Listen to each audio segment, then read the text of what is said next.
and welcome back to another episode of the B-Roll Podcast. I'm Tommy Stanton, co-founder of WABC Studios. Dutch Kent, and I'm from DK Films. Yay. And I'm Blake Morgan, also from WABC. We are 9 episodes in. How are we feeling? Oh, yeah. It's our 10th episode eve. Dutch? Did we lose Dutch within Oh my 15 seconds? And you- Dude! Bro. 15 seconds? We couldn't- Bro, Discord needs eradicated. Okay? It's only when we record this shit. You asked how I'm feeling. I'm feeling bad because this movie sucks and is boring. So I'm like tired. Like this like sucked the energy out of me. Like this is the least excited I've ever been for an episode of B-Roll. Me whenever I watch Favorite Fight. That was a fun episode. Oh I had one of God. my coworkers told me that was like the funniest shit. Okay? Like at least that was funny. This is boring. Bro. You had a coworker This is so reference? boring. Yeah, coworker. Comment if you And think you're the for- coworker. His name, It was me. It was, bro. And for the audience, I'm gonna say this now. At the end of this episode, we're going to announce our special guest for episode 10, and they are going to give their rec. So stick Ooh. around for the end of this episode. Yeah, if you're 9 episodes deep and don't like how we are, we will have a 4th person. So maybe you'll like it. So you can watch the next one. No. Or you can go fuck yourself because this is a great podcast. True. So this has been a big week for us as filmmakers, and by us I mean my other 2 co-hosts, who both released a film this week. So you guys could talk about it. You guys got this. What now? Yeah. Yes. Blake, I'll give you the floor. Blakey. Ladies and gentlemen, this last Wednesday I just released a sequel to my first directed film, Mid Detectives 2. A lot. It was a long process. You know, I struggled a lot. In the end, I think it turned out really good. Had some decent reviews on it. That's about it. I don't really have too much to say. Yeah, in 1 week, both Blake and I released a film after like half a year plus. For me, a year. Was it about a year for you too, Blake? It was like 9 or 10 months, I think. 9 or 10 the months? first 2. I first thought of it around September last year. The script was done in December, and we started filming in January. Yeah, so it's been a minute, and we've both been working on these films at separate paces, and they both came out in the same week. My film is called Big Fish. It's on DK Films. To me, it's a fundamental rejection of the concerns of the audience and a passionate defense of the artist. It focuses on meditation, life, birth, mental illness, sex, art. It's a film I put a lot of my soul into, so I hope you enjoy it. It's popping off right now. It's gotten more views than anything I've ever made, which has made me really happy. So if you're someone who's watched it, who's listening to this podcast, thank you. But watch it again or else. Yeah. So yeah, check it out. Big Fish on the DK Films YouTube channel. Yeah, I would join the conversation, but I notoriously never direct films, trust. Yeah. Never heard. WABC, never heard of it. True. Anyway, links for both the channels in the description. Go click it. After you're done watching this, don't leave. Watch Or you this can if it's first. my video. Watch this first, and then go click the links. Mine's an hour long, so you should probably watch Duchess first. We agree. So, In fact, I think you should watch all of WABC first, and then watch Blake's films, and then watch Dutch's film. right. And then, fucking, I almost had a funny joke. The fuck is the name of Colin and Kaylee's fucking YouTube Basic channel? Films? Basic Yeah, films. then Basic Films. After all that, then Basic Films. We love you, Kaylee and Colin. Slightly less than I love myself, but still love you guys too. Wait, can I recommend a Basic Films film? Yeah, if you want. Wait for the actual wreck. Oh, Yeah. Why not? It's a film. It's like short. What? Yeah. There's no who hated it either. It'd be a weird episode. We'd have to It's ask like our friends to make reviews. Yeah. We gotta recommend the 2025 Christmas special so Dutch can watch it. Oh boy. Oh, That's geez. pretty long. That's pretty long. Yeah, it would work for an episode, but again, no Yes. who hated it. We probably should wait till like Christmas. Yeah, probably. Recommends Rudolph the Red-Nosed Reindeer for my next rec. All right, Oh, fuck. episode 9. It is Blake's third turn, and he recommended the film. I Love You, Phillip Morris. Yes. All right, so Yes. Blake, you could have the floor. And spoilers for the film, spoilers for I Love You, Phillip Morris. So, I Love You, Phillip Morris is a film, came out in 2009. It's about a guy named Steven who's had a troubled childhood, troubled past, and he's just trying to figure things out. When after a few tumbles with the law, he goes to prison and meets a man named Phillip Morris, who he falls in love with, and they try to keep a commitment together, but Steven just won't change, and things just get out of hand. There's your description. Yes. Fuck. You So- good? No, I'm not. I'm still recovering from Fateful Findings. Dude, I would rather watch Fateful Findings 10 more times than this one more time. Yeah, I know. Hell I know. no. Josh. We know that. Hell no. We know. So, I won't lie. I don't think this is a great film. I didn't recommend it because I thought it was a great film. It's not a spike wreck for those of you thinking. It's not. I didn't have anything that I wanted to recommend that wasn't in my like top 4 because I was gonna recommend another movie that was in my top 4, but I Oh. decided against it because I didn't want to go straight to greatness after Faithful Findings. I kind of wanted to get a middleman. So like the night prior, my girlfriend and I came across this movie on Amazon, and I heard a lot about it. I heard it was kind of good, and I'm not much for rom-coms, but I watched it, and like I liked it. Like I thought it was okay. It was pretty. It was entertaining for Jim Carrey and Ewan McGregor. They're great actors. I never thought I'd watch them blow each other, but hey, you don't know what you like until you see it. So I will say it did surprise me a few times. Just if you ever watch the movie, you know what I'm talking about. Especially when you find out Jim Carrey's character is gay. That's a great scene to find out. That was a good reveal. Mhm.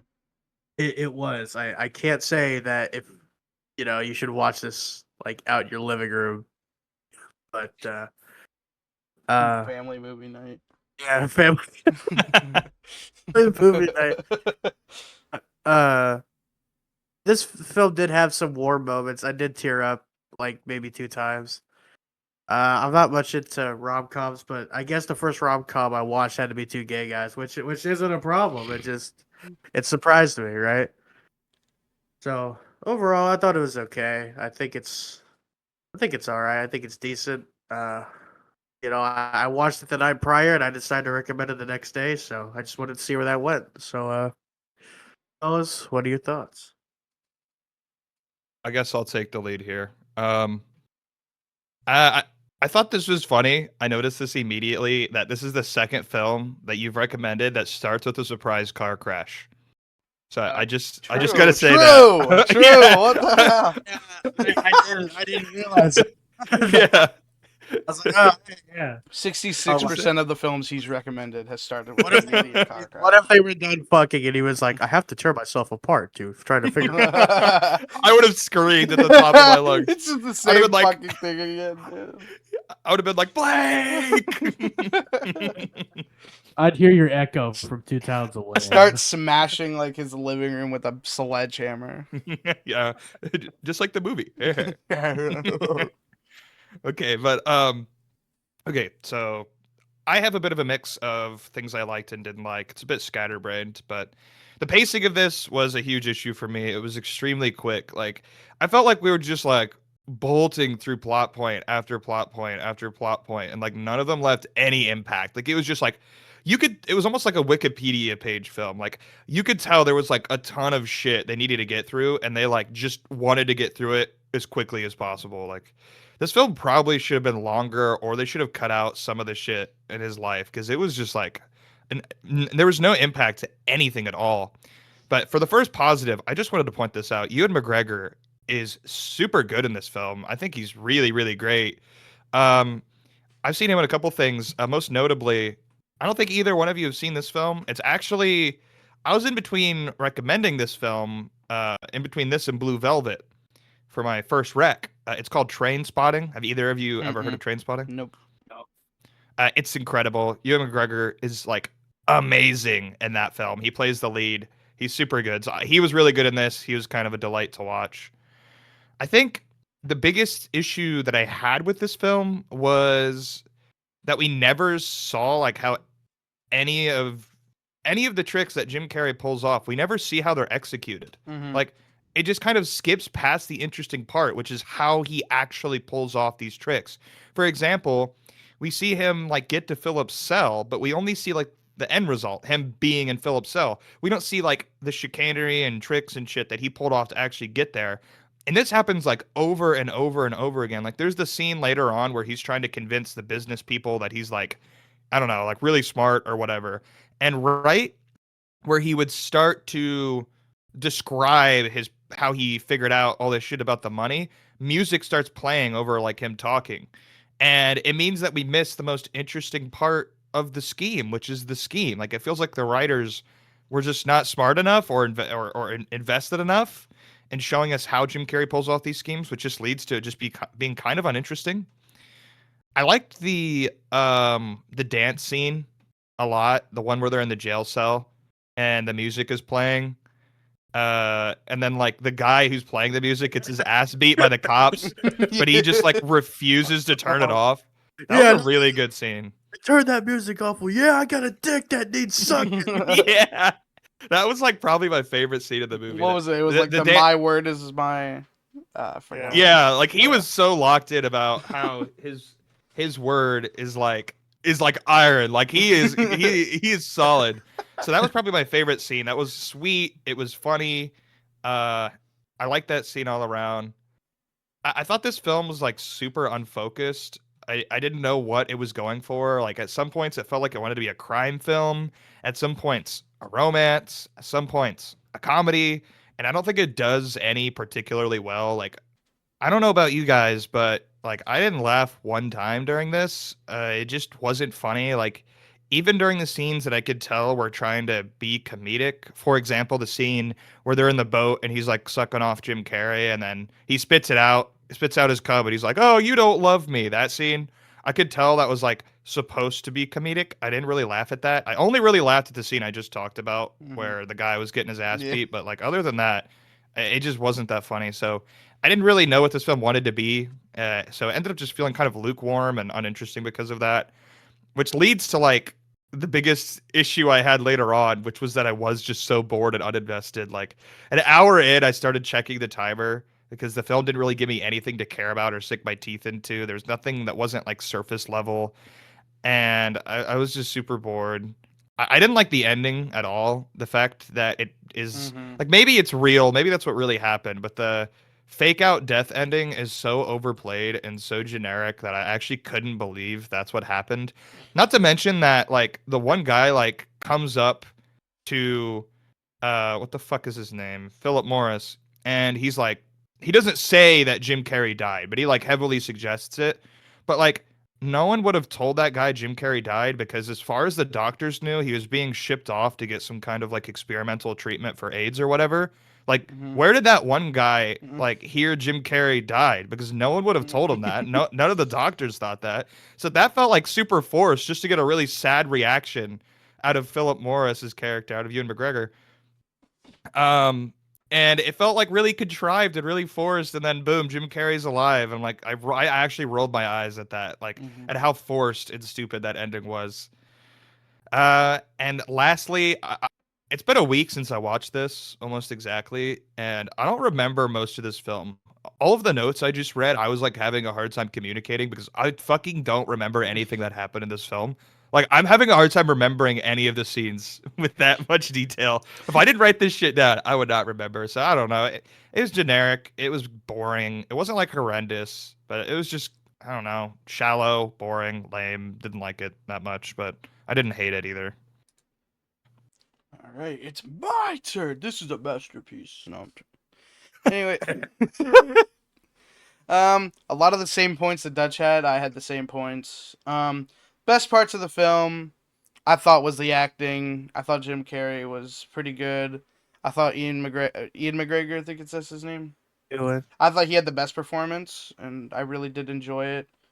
I just felt like this story was just so absurd and ridiculous, and it might be true, but it was just, as the viewer, I was just like, bro, this shit, like this random ass guy just somehow is able to just somehow just be a fraud to everybody, gets to big businesses, complete control of their finances, able to escape prison like 7 times. You know, it just kind of felt ridiculous to me. Um, the humor was okay. Again, obviously, there's the scene that we were just talking about. I laughed at like the reveal. I thought that was funny. I was like, holy shit, that completely subverted my expectations because I went into this film completely blind. Didn't really, I didn't give it any read through. I didn't look at the letterbox rank Only your mom description. walked in. Only your mom walked in at that scene. Yeah, I laughed so hard. I was like, oh god, like I did not know what I was getting myself into. Um, I put in my notes that this pacing is a scatterbrain film.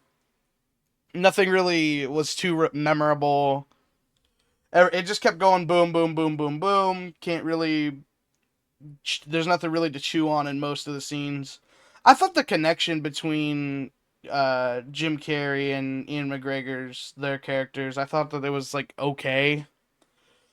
Like it was nothing like to walk home about, but I did like there was a couple moments where I was like, oh, this is kind of they're going somewhere with this, and then they don't really go anywhere. It's just him lying to Phillip over and over and over again, and then he finds out they're lying, and then they split apart for like 30 minutes, and then the AIDS fake death scene, which I don't know, I thought it was tasteless, especially like it wasn't like the early 2000s, like the big AIDS like when AIDS It was a giant was thing. the 80s. The That was 80s the was when 80s it was was the at big its thing. peak. Yeah. This movie takes place like early 90s, so Okay, it's Yeah. still so okay. I was wondering when this film like was supposed to take place, but I thought it was a little tasteless, low key. And I just the fake death thing has been done over and over and over and over again, and I knew exactly, like Loki, the second that he was in the hospital, I was like, oh wait, this is just another fucking 5-star fraud scheme. So the big reveal didn't really hit for me. Um, yeah, it's weird because like the story is like decently unique, but it's also very cliche with the way they go about it. So I don't know. Biggest issues was pacing and the plot, but the best parts about it was the performances and the a couple humorous moments. But that's it for me here. I also wanted to say that while the first half of that reveal that he's gay is actually like good, I think we agree on that, you know, where it's like he's having sex with someone and then it's revealed that it's a guy. Like that's a good Mm-hmm. reveal. But I think like the second half of that reveal is like bad, like where he's like I'm gay, gay, gay, gay, gay. He says that like literally exactly. I'm like, would any gay guy ever announce he's gay like that? That is like such a straight person thing to say. Like almost like as like a comedic bit, you know, like they can't just play it straight. Like it can't be like a genuine, you know, like, oh, I'm gay. Like it has to be like funny, haha, he's gay. You know, it's like I thought that was Yeah. bad. So like they Mhm. can't even do that completely correctly. So I didn't like 100% love that reveal either. Mhm. I like the subverting expectations, the camera, and then the when the guy puts his head up, I was like laughing my ass off. Yeah. I guess another thing, this is like such a small issue for me. Maybe either of you can explain this for me. But we see at the beginning of the film where Jim Carrey is having sex with his wife and then he starts talking to her and they stop and she's like, "Oh, we can go figure out who your mother is now or whatever the fuck they were talking about. I don't even remember anymore." What was But the- he's like, "Wait, let me finish." Okay, so like is Jim Carrey bi then, or is he actually gay? Like he Yeah, should be that's like true. disgusted at having sex with his wife if he's gay, or at Mhm. least not want to finish, like not that interested, just do it for show, not like, yeah, let me bust a nut in you real quick before we go upstairs. Like that scene doesn't make any sense to Yeah. me with the context of the rest of the film, Plus, unless he's like bi. what is the point of the mom part? Like, you almost think like that's gonna be a huge integral part of the film, is his connection with his mom, and then boom, abandoned. Not like Yeah, that's true. Does that's it not brought goes. up after It like that one doesn't get scene, is brought up it? after he shows up. Yeah, I didn't even think about that. Like He like it, takes away her mat and like freaks out yeah, at her and then like, yeah. I thought that was yeah. gonna be an integral part. Like part of me was like still thinking like maybe the mom was gonna show up at the hospital or something, but no, it just doesn't get talked about again at all. It really feels like this screenplay is just like it was written by like 30 people and like they none of them were talking to each other and it was just like everywhere. Like it's so scatterbrained and like they could have made this so good if they would have like skipped the part with his wife completely, cut that out, and let that be like background information that's maybe explained in passing, Hmm. and then just made the focus of the film like this guy's crazy schemes, how he pulled them off like in detail, and made it like kind of like a comedy thriller where you have like this really charismatic, funny, interesting main character who's pulling off these really smart plans, you know, and like it's making you like think like, oh, how is he going to get out of this situation? How is he going to Hmm. get out of that situation? But instead, it's just like it wanted to do like everything at the same time, and it leads to none of it being entertaining or interesting to me. Yeah, I think also like the big problem with like his heist stuff is like when he pretends to be the lawyer and like he pretends to be like that financial advisor. It just makes all the other characters in that universe look so stupid. Yeah.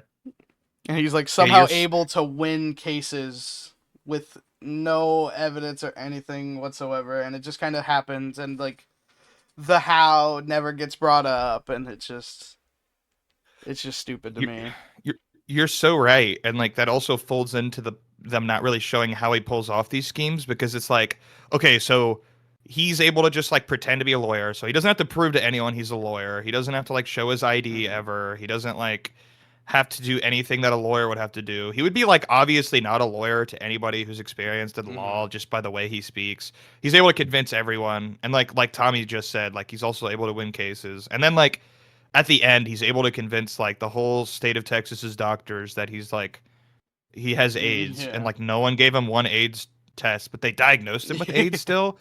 And his because he justification, threw up and lost weight. yeah, and like the first thing someone in a prison would do would like suspect you're faking. Like I Hmm. know this. I Yeah. know people who've been in prison. Like they are not sending you out of there unless they know for a fact you're gonna die and they have like absolute proof of it. But like Hmm. another thing that was weird too, I just thought about it now, is like at the very end when he's being escorted to like I think he's getting experimental treatment or something. I don't Hmm. remember. But like he would still have a prison escort with him. He's still a prisoner. Like he'd probably be transported via like prison bus or something like Hmm. that, or like a convoy. He wouldn't just be like given free reign now because he's going to some experimental hospital. Like he would have never been able to Yeah. realistically escape if Or, this was at all like reality. or when like one of his escapes, it was when he stole like the walkie-talkie and the outfit from somebody, and then just knocked at the window, showed his walkie-talkie, and they let him in. Yeah, and he was wearing like a fucking Speedo and like crazy clothes. I get it if it's supposed to be fun and you're not supposed to think about it, but it's just like I don't know. I like films where I don't even have like that kind of thought doesn't even occur in my mind. Of like I like to not have fun and think. How about that? That's my statement. And then like See, like on 3 separate occasions, he just like completely is able to move cells, and like I know somebody who I know someone higher up. It was like, okay. Oh, I so just so Blake, Yeah. you have like anything to say about this, or are you just enjoying? I'm enjoying the banter because I thought this movie was ass. Bro, It wasn't correct, but it also wasn't like a great movie. I thought it was okay.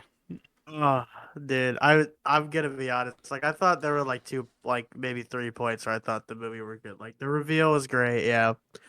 I thought some of the dialogue between McGregor and Carrie was kind of good. Um, I did think it was kind of fucking ridiculous though, because what do you mean they didn't give an AIDS test? It's like the first thing they would do. Yeah. Are you fucking kidding me? I think this guy has AIDS. Really? Well, if you must think so, we must. He's gay, so he must have AIDS. The second that Jim Carrey is walking around with this random 20-year-old just saying like being gay is really expensive. Like, dude, God. like, are you serious? I know gay people that wouldn't spend anything for like any True. fucking dude. It is kind of a bad stereotype. It's not. Well, this did come out in 2009. Like being gay wasn't really a huge. I feel like it's still Wasn't as not popular, but just wasn't as well known about as it is like now.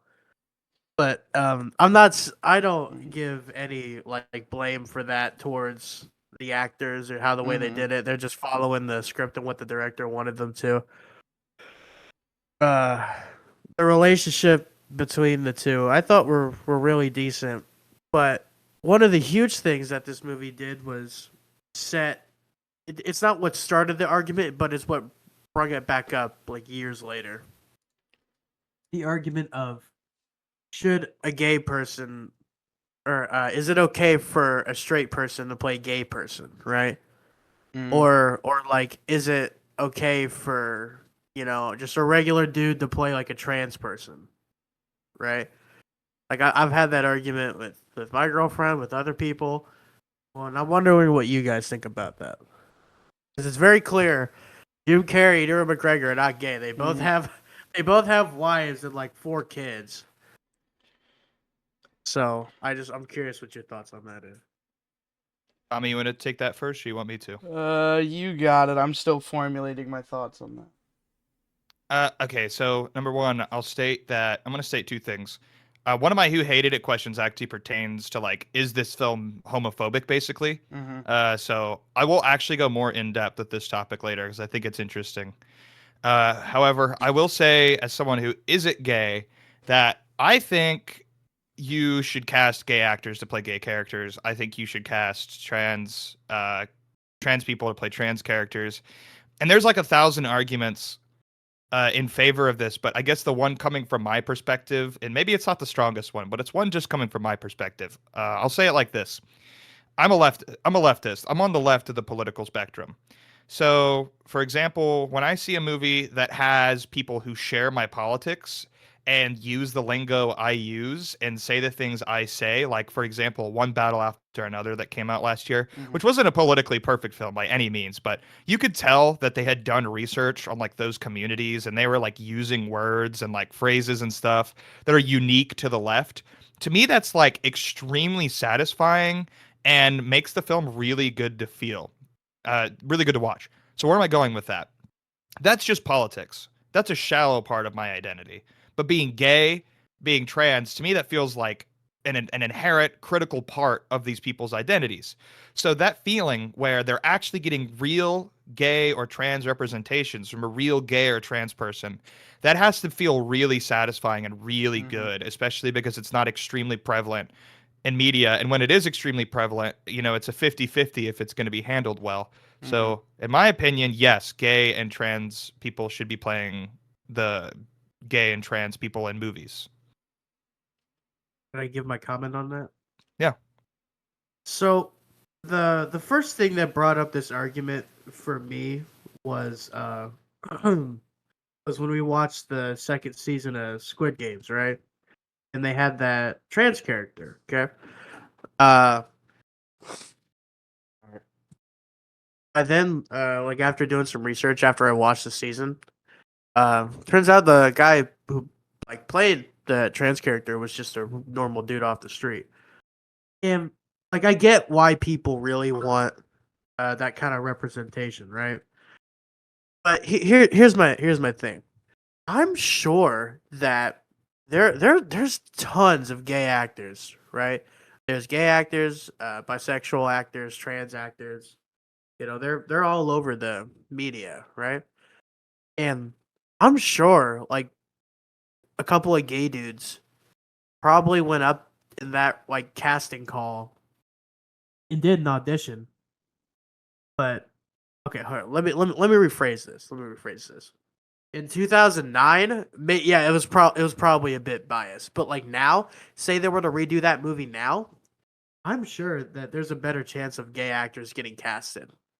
But there's also a really good chance that they don't. And I don't think that's because of any bias. I think that's because like a lot of casting directors really look for that acting ability, right? Like they don't really have anybody most of the time they don't have a lot of people pictured in who they want to play, right? So say like a gay actor came up and did this role for a gay character and the director and whoever was doing the casting just didn't like it because they didn't fit that character. I think that's a valid reason, right? Like you don't want like yeah, he's gay, but like what if he just didn't do the part well? Right? You wouldn't cast him. You're not casting him because he's gay. You're not casting him because that was a shitty performance. And like say there was like a straight actor and they did good and they wanted that, they would cast him. But like if a gay dude walked in there and gave an Oscar like winning performance, I'm sure that casting director would be like, "All right, you're my character," right? I'm sure the last thing they think about is whether they're gay or not. At least in today's standards, right? So, and I think it'd be the same way for like trans people, right? Like if a trans person came in there and gave a really good, solid fucking performance for this casting director, they would be in that role. But if there's one that didn't, and another dude just came in, and the director thought, they were good for it, they got cast, and they got cast, right? It's not because of, whether they were trans or not. It's all on that acting ability. And I'm not saying like gay people are bad actors. There are so many like Oscar-winning, award-winning actors that are like gay, right? So my point is really, it's not right now. It's not based off of the like. I believe in what the casting director is, right?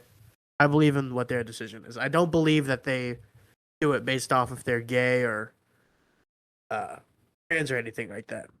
Now, race that's a little different. That's a little different. You can't have like Ryan Gosling play Martin Luther King. So that's kind of my thought.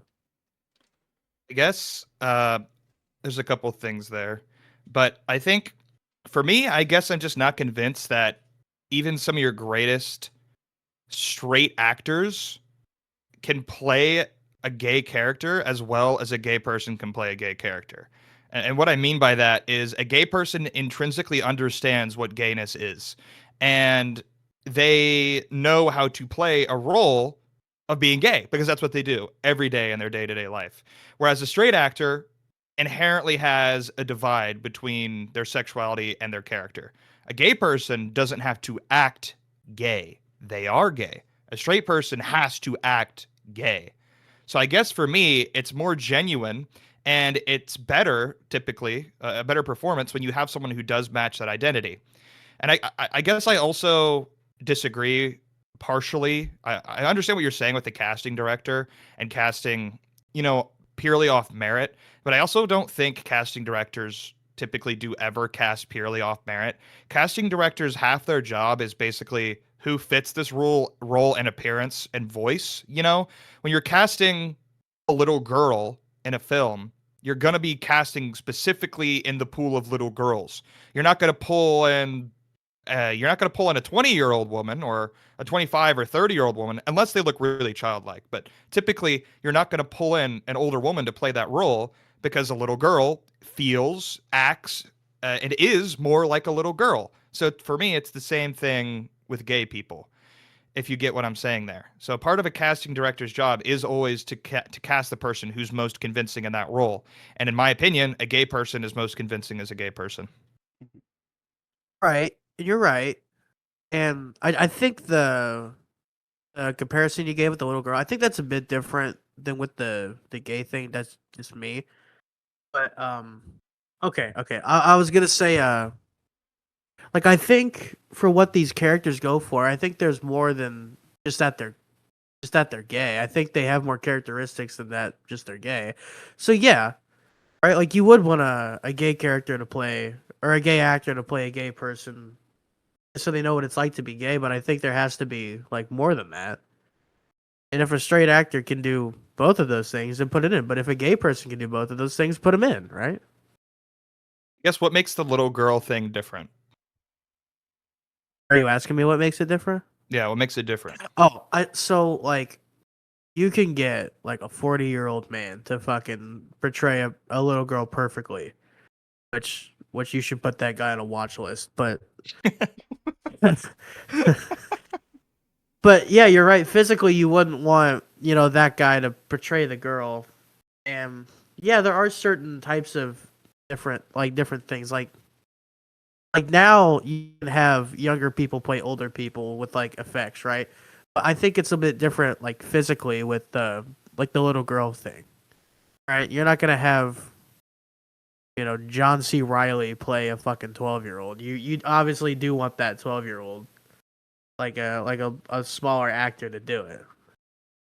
I just think it's different from the gay aspect because that's a whole like different like sexuality. Like everybody can portray, like most people can portray what it was like to be a 12-year-old, but it physically wouldn't work that way unless you want your 12-year-old to look like a man or like a grown ass like adult. I think physically it's different other than that way.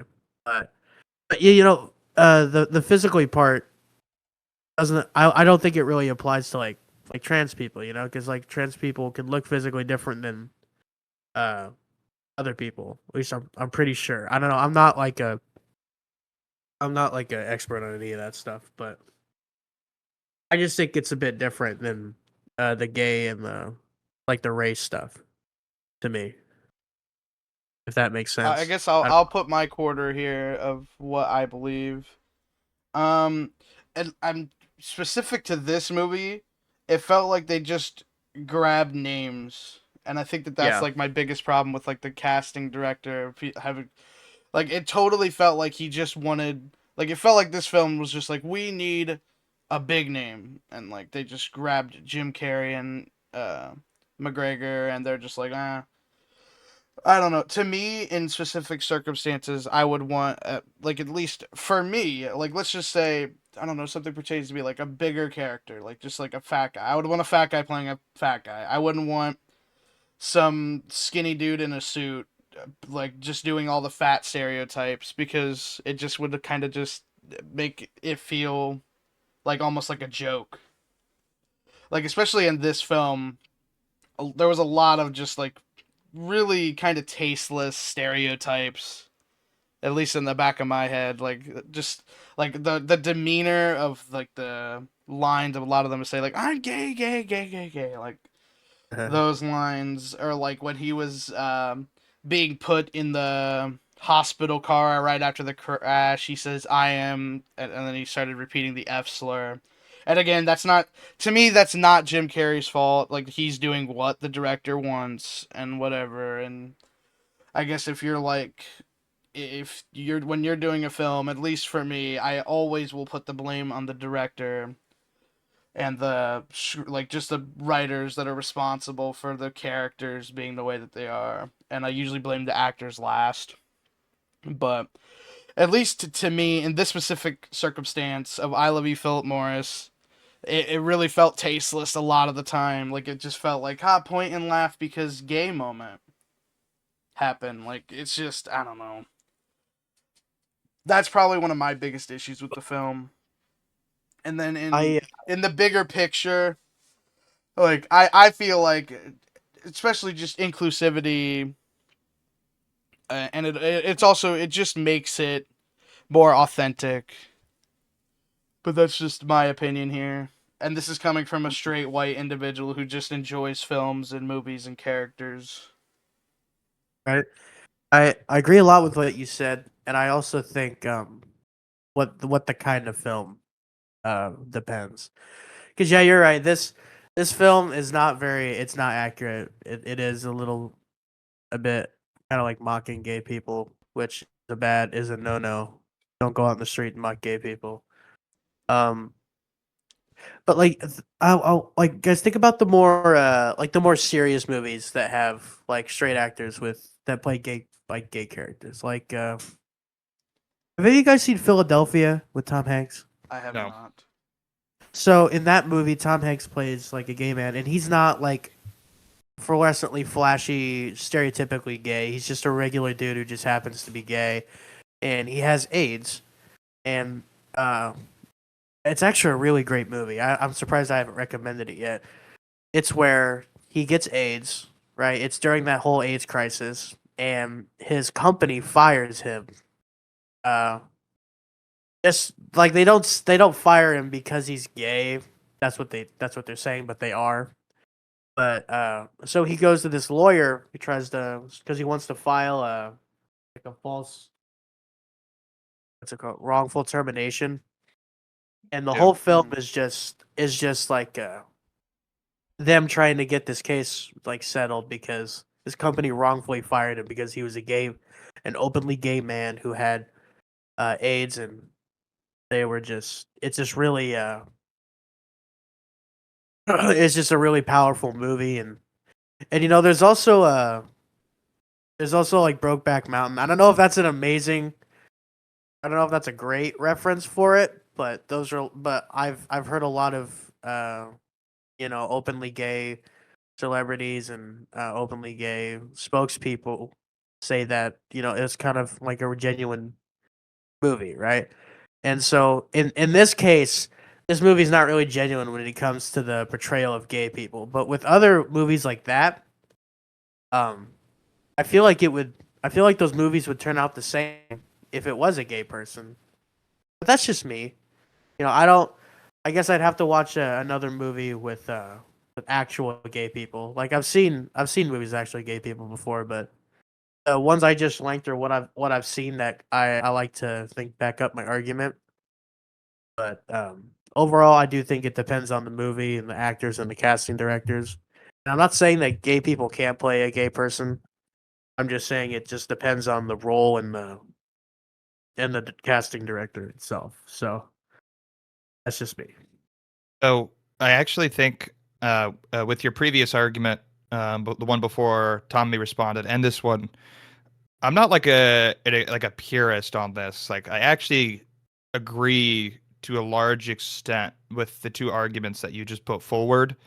I guess my original argument is that I think it's more satisfying, and I think a I think it's just more entertaining and nicer for a gay audience when they're actually represented properly by gay people. But I do think what is more important is that the gay people are being represented well. They're being represented in a way that's genuine.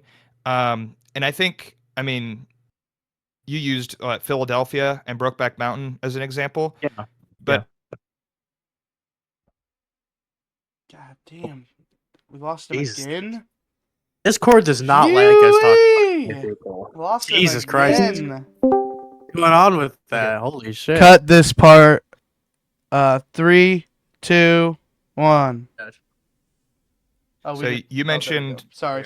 You 3, mentioned. 2, You mentioned. 1. You mentioned Philadelphia and Brokeback Mountain earlier, but I'm going to loop back into a movie we already mentioned earlier, which is in my top 4, Mulholland Drive. Naomi Watts and the other actress, can't quite remember her name. They're both straight, but that is praised as a genuine example of good representation by the gay community. And I think Brokeback Mountain, I've also heard that consistently praised as a good example of representation from the gay community.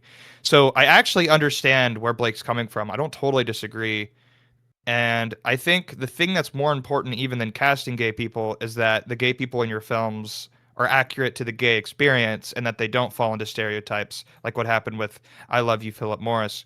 And I actually am more sympathetic to that merit argument than Blake would probably expect because I've given the same argument before in a different context. It actually had to do with the Oscars a few years ago. There was a race between two women, one Emma Stone, who you know, she's one of my favorite actresses from Poor Things, and one Lily Gladstone from what was it? Killers of the Flower Moon, a Martin Scorsese film. They were basically in a dead heat for who was going to win Best Actress, and a lot of people made the argument that Lily Gladstone should win because she was a Native American and no Native American had ever won Best Actress, whereas Emma Stone was white and she had already won Best Actress. And while I understood what people were saying, I 100% believe that the winner of Best Actress should be the Best Actress. And I was a strong Emma Stone supporter that year because of that, and I was extremely delighted when she won. Because ultimately, I do think, merit and performance is more important than just awarding something that's inferior just because it does have a degree of representation. That's not to say that I don't think representation is great and shouldn't be encouraged, but I'm not sure that's the right way to go about it. So I actually understand and sympathize with Blake's point. So I guess to just recap my point, what matters more is how the gay or trans person is represented. Are they represented well? Are they represented with compassion? Are they represented realistically? Are they represented in a way that pleases gay and trans people? I agree. All right. Whoa, we're 50 Good- minutes good in. I think combo. it's time Yeah. for our All right. final Good combo. reviews. Yeah, that was All right. good. Point being, it depends on the movie. In this case, fuck no. Yeah, this was not. No. All right. Are we ready for who hated it, gentlemen? We got to rate. We got a final review here. Oh yeah, we gotta rate. All right, who wants to go first? I'll go first. Yeah, just to reiterate, same points from before. Best parts of the film was there was a couple of humorous moments, and I really liked the acting performances. There was a couple decently charming moments with their dynamic, but overall, big negatives. Pacing really fast, made it hard to remember any of the scenes. It was a scatterbrain film. It was a ha ha ha, here's this moment, boom, here's this moment, boom, boom, boom. Again, I haven't done enough research to know how true this film is, but the plot was ridiculous. It completely just took me out of it. It's an absurd story. It was okay, and I don't like the stereotypical nature of which gay people were portrayed as. Overall, I'm giving this a 1.5 star or a 3 out of 10. Yeah, I'm just gonna interject because this is a rare case where like Tommy basically read out every single bullet point I had with almost perfect accuracy. So there's no point in reiterating it, other than the fact that I'll mention 2 extra points. Ewan McGregor is great. I like Ewan McGregor in this. More Ewan McGregor films. Also, the fact that Jim Carrey literally saw penises in the sky multiple times was stupid. My rating is a 2-star, 4 out of 10. All right. I thought it was kind of goofy. I never took it too seriously. I thought the dialogue was really good, especially near the end. I thought it was kind of too stereotypical, so it wasn't my favorite. Kind of just a random movie I watched. So overall, it gets a 3 out of 10. All right. Sick. It is time for everybody's favorite segment of the B-Roll podcast. It's time for Who Hated It. This is interesting because the letterbox average, I think, is a 3.4, which is nowhere near ours. So yeah, I guess it's Who Hated It, even though it's if we knew what all of our averages would be, we probably would have done Who Loved It. But Yeah. anyway, who would like to go first? I'm gonna go first only because literally, like, we just went over in a long way over what my first Who Hated It like was, which is basically, I'm not even gonna read this comment. It was basically just this movie's homophobic, basically. You know, just straight people saying homophobic slurs, stuff like that, where he sees penises in the sky. It's like not realistic to how a gay person would be. I think we pretty much knocked on that conversation thoroughly enough. So I figured I would immediately knock that one out. So I think basically I guess I'll just ask and we don't have to go over it for super long because it seems like our opinions are pretty clear. But do you guys think this film's like low key a little homophobic at some points? Yes. A little bit. Yeah, I would. Me too. I would go into the full. I would say this film is completely homophobic. Like, it's just there's so many stereotypical, stupid. They're not going out of their way to offend them. Yeah. They kind of do sometimes. Yeah. Yeah, well, I think it's homophobic out of ignorance, which is the most common kind of like homophobia, racism, et cetera, et cetera. It's just people who they're not trying to be bad, but they are just by playing into stereotypes. Like Jim Carrey, when he was like campaigning for this film, like touring, you know, he had like, he thought he was doing a good thing. He thought he was like normalizing gay representation, but it plays into just a lot of the stereotypes, especially of the era. So I think it has a couple good scenes where it tries. Again, the dance scene's really sweet. But yeah, I think this is low-key pretty homophobic. So, okay, that's mine. All right. I guess I'll go next. This is a half star. I have to say I was not amused. Never liked Jim Carrey. No different here. Even if this was based on a real character and all, already his face annoys me. So, what are our thoughts on Jim Carrey? He's just doing what the boss man wants him to. You know, he acts the hell out of whatever he's doing. I mean, he was impressive in this film. It was just a bad script. So yeah.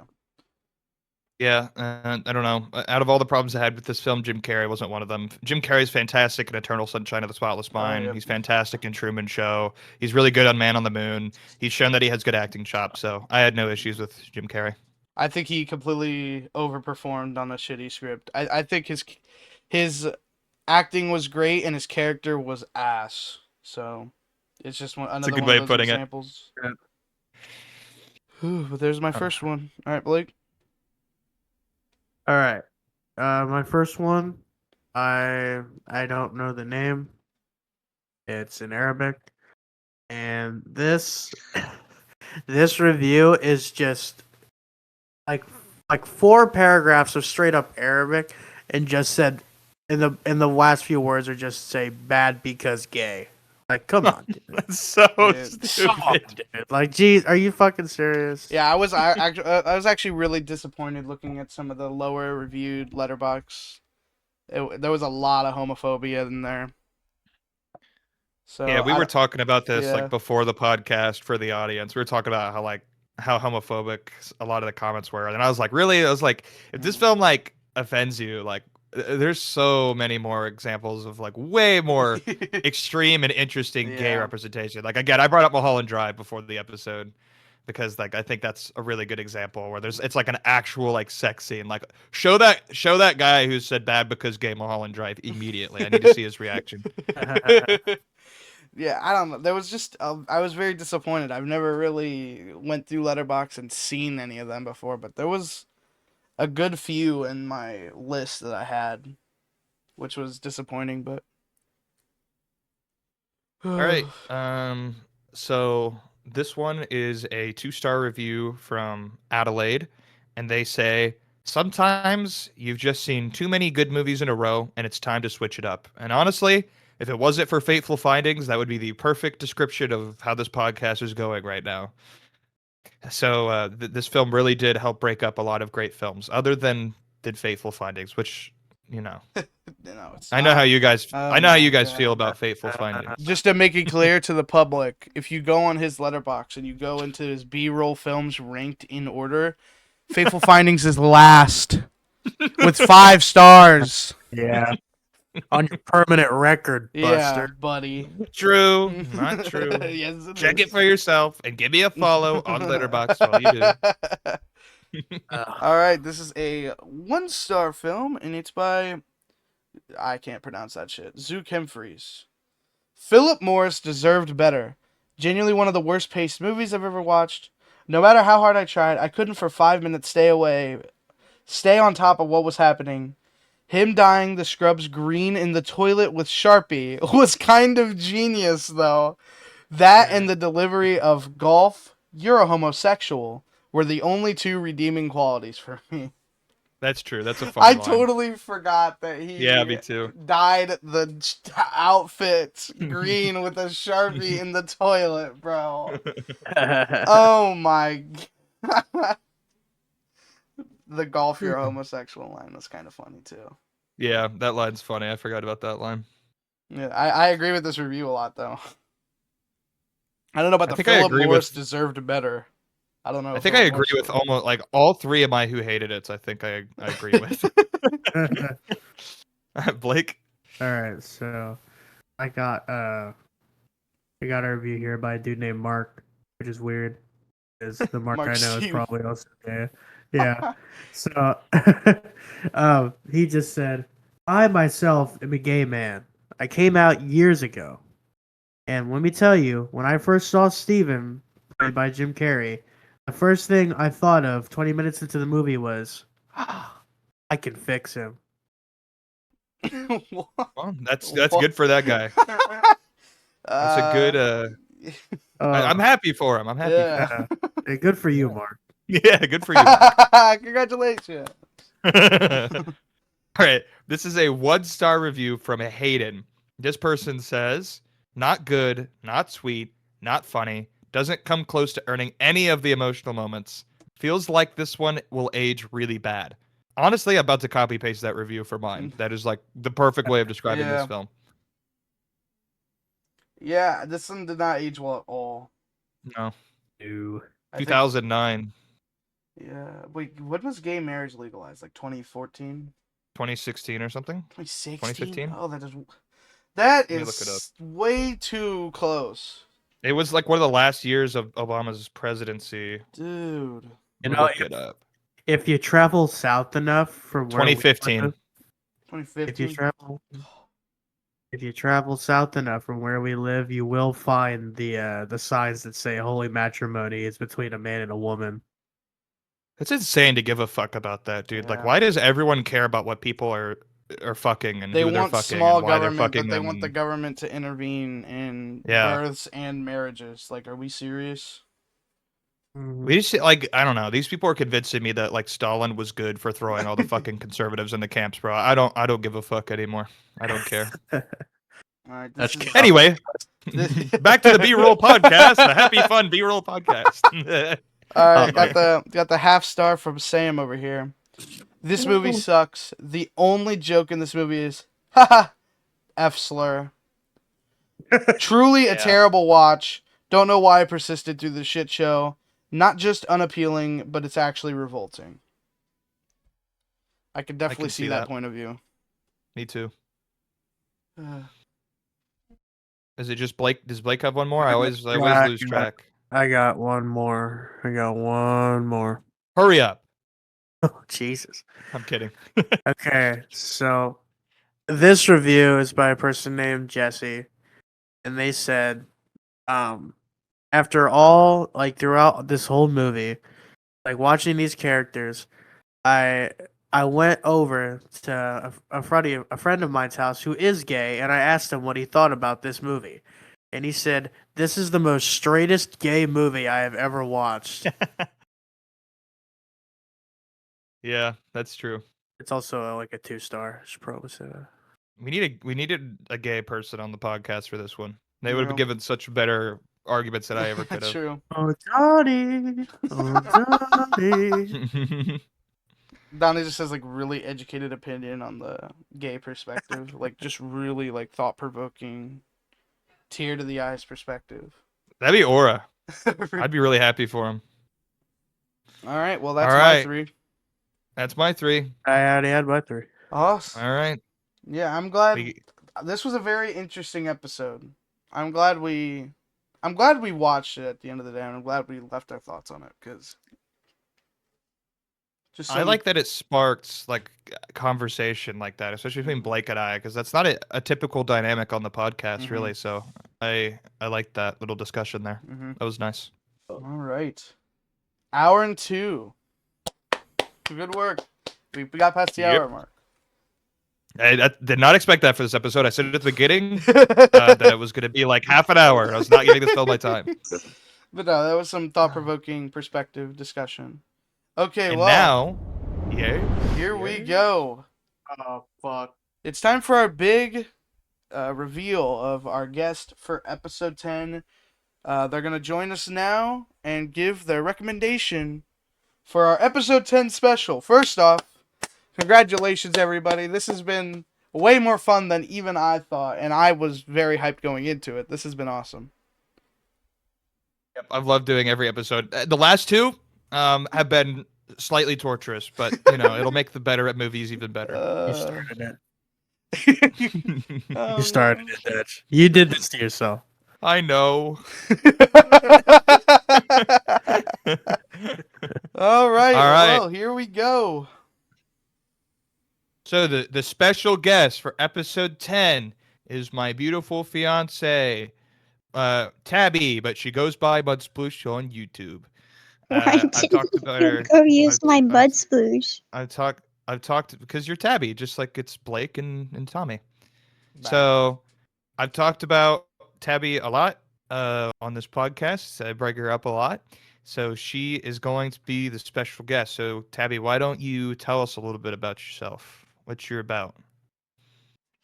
I have one video on YouTube. Doing great.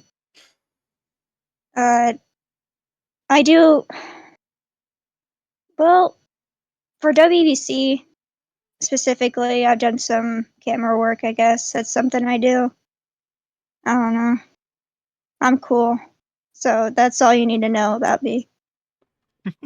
All right. So for episode 10, she's going to leave her own recommendation film. We're going to review it for episode 10, and that'll be our special 10 episode. Blake is muted. I don't know. I think he doesn't like us, but. Hill Blake. He's leaving the podcast. But yeah, I am Tabby, the third person now. Yeah, we're gonna call it the Third Wheel Podcast, and it's just gonna be Dutch, Tabby, and me for some reason. Third Wheel Podcast. All right, that's crazy. All right. Whenever you're ready, give your recommendation. Okay, so I've given like a good amount of thought about this, and I wanted to be unique, but I can't be unique because this is such a special movie to me specifically. But I'm gonna go with Inside by Bo Burnham. Yes. 10 out of 10. Yeah, if y'all do any lower than 10 out of 10, then I am committing. All right, and that. Oh my God! Discord suck my balls. Discord suck my balls. All right, Bo Burnham Inside. It was 2021, directed by Bo Burnham, and it has a 4.2 on Letterboxd. I've been wanting to watch this for a while, but I hesitated because I was worried you were gonna wreck it, and I didn't want to like see it like. Yeah. All right. I almost watched something else. This is a special film. This is a special film because this is your number 1, right, Tabby? This is the first like musical film you guys have on here. And it's your favorite film, right? Yeah, it's my number 1. Fateful Findings. Yeah, so this will be the first. This will be the first favorite film from anybody on the podcast so far. I just love the fact that Blake won't mute his mic; he'll mute it on Discord. So there's just this giant mic X over Blake's name. Hey, thanks for the reaction to the wreck, Blake. You're a really great co-host. Yeah, thanks, Blake. Thank you. Hey, thanks, man. Shame, I feel Blake. very special. The fact that Blake would have the Full same car reaction if reduction. Tabby said, "Hey, I'm recommending Melania," and he would have the same reaction. No, I heard the recommendation. Bro, it sounded like he was in the That's other it? room. Hey, I heard that. What the fuck is happening with Blake? I don't know. Where got is taken. My mic's fucking freaking out for some reason. I don't know what the fuck is going on. Freaking out. The mic's like, let me go. No. The fucking mic heard Tabby's wreck and started freaking the fuck out, dude. All right. Have you ever bro. seen Inside, Blake? Burnham's Inside. Yeah, I saw it. Sick. Okay. Cool. So, I have not seen it. It's be an exciting I've seen episode 10. Yeah. Yeah. All right. Episode 9 is now in our rear view mirror. It's time. We're in our double-digit episode arc.